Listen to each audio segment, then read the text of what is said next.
So when we think about the root causes of protectionism and the risk of protectionism and the risk of things getting worse, I mean, one of the things that one of the conclusions we've tentatively come to is that this is tied up to some degree with the whole populist political movement that we're kind of familiar with in Europe and also in the US with the election of Mr. Trump.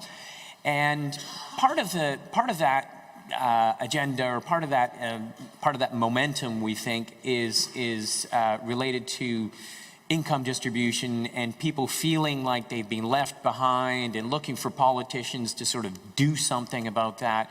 And the easy do something is always to blame foreigners. It's always somebody else's fault. Rather than address any issues that might be going on at home, it's always easier to blame, whether it's the Chinese or previously the Japanese.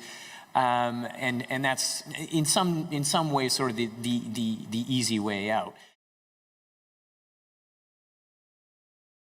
But I think the underlying issues of income inequality and government's abilities to address those issues, those I think are going to be with us for a while, and those are going to potentially put pressure on issues like trade policy. So I don't think we're going to not be talking about this in sort of 2 years' time. This is an issue that's probably going to be with us.